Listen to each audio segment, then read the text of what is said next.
Hey students, so today we are going to discuss the topic of word choice and usage. Okay, so this is a table of content. Okay, so the first one is describe the difference between related words. Okay, so think of words like paint colors. Like you can say, suppose we take three colors: red, pink, and maroon. They are related to each other, like they are belongs to a same family, but they are different shades. Words are like this, like choosing the exact right word makes your writing much more clear and exciting. For example, think about the words acquaintance, friend, and confident. Okay, so acquaintance is, you can say, someone you just know casually, like a person you wave to in the hallway. Okay, and a friend, someone you have a close positive relationship with. Okay, and the third one is confident, a super close friend you trust with your biggest secret, isn't it? So, acquaintance, friend, and confident all name relationship between people, but they each suggest a different type of relationship. Okay? So, when you write, consider the different shades of meaning between words. Okay? Choosing the word that is more precise or descriptive, like confident instead of friend, can help you express your ideas more clearly and accurately. Okay? So, we take the word lanky versus slender. So both mean thin, but lanky especially means someone is awkwardly tall and thin. Okay, so you can say that words are like painkillers, and they are belongs to almost same family, but words are the same way. Choosing the exact right word makes your writing more clear and more precise and more accurate, you can say. Okay, so the next one is, oh, it's a same example. Which word describes someone who is awkwardly tall and thin? Slender or lanky? I explain you this. So, lanky is a correct option. Okay. So, the next one is activities. Okay. Let's test your brain. Even though these words are buddies, one of them always has a slightly different job or feeling than the other. So, I would be happy that you can spot the differences. Okay. So, the first one is, which word is more negative? Leave or abandon? Yes, abandon, because it means leaving something behind completely. Okay. Okay, though, so the next one is, which word usually refers to something bloody? Gruesome or grass or gross? Yes, gruesome. Okay. What is the difference between a happy person and an enthusiastic person? Think about it. The options are: an enthusiastic person express excitement, a happy person express excitement. Yes, an enthusiastic person express excitement. Okay, so it is the correct option. Option A is. Okay, so the next one is, what is the difference between deteriorate and erodes? Deteriorate means to shrink instantly. Erode means to come apart because of age. Erode means to ear away with wind or water. So deteriorate versus erode. Erode specially means to wear away because of wind or water, like rocks on a beach. Okay, so erode specifically means to wear away because of wind or water. So option C is correct.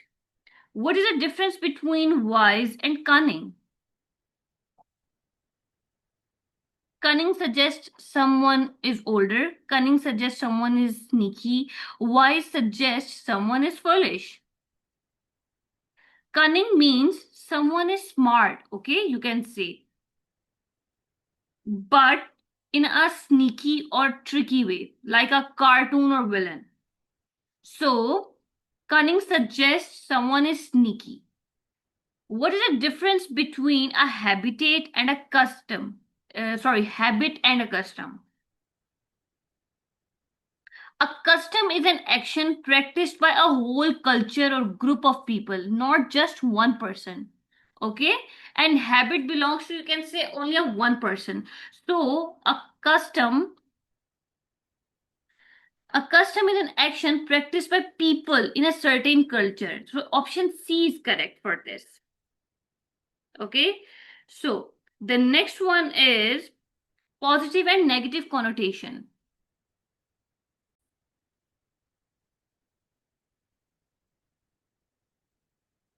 So, denotation is a literal meaning of a word that can be found in a dictionary, and connotation is a feeling or idea that goes along with a word. So, words have feelings too, okay? So, denotation is just what the dictionary says, okay? And connotation is a vibe the word gives you. Either a happy thumbs up, you can say a positive vibe, or it can be negative vibe, okay? So many words with similar denotations have different connotations. For example, think about the word frugal and miserly. Both denote tending to save money, but frugal has a more positive connotation and suggests a person is careful with money, while miserly has a more negative connotation and suggests a person is cheap or stringy. So basically, frugal and miserly both mean saving money. Okay, like the basic meaning of those two words are saving money. But frugal sounds smart and positive, while miserly sounds, you can say, someone cheap and mean. Okay, so to make appropriate word choices, you must consider more than just a word's denotation. So, choosing a word with a different connotation can convey the same kind of information while creating a different mood or tone. Okay? So, okay, which phrase has a more positive connotation? A nosy person and an inquisitive person. Okay.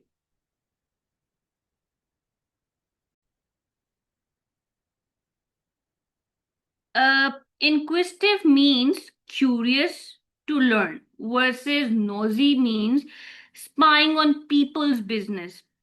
So, inquisitive sounds positive, isn't it? So, inquisitive person gives a more positive connotation because it gives a positive vibe, like someone is curious to learn. Whereas nosy person means negative, means that spying on people's business, which is, you can say, a bad habit. Okay. So the next one is, it's a activity. Okay. So which phrase has a more negative connotation? Okay. So the first one is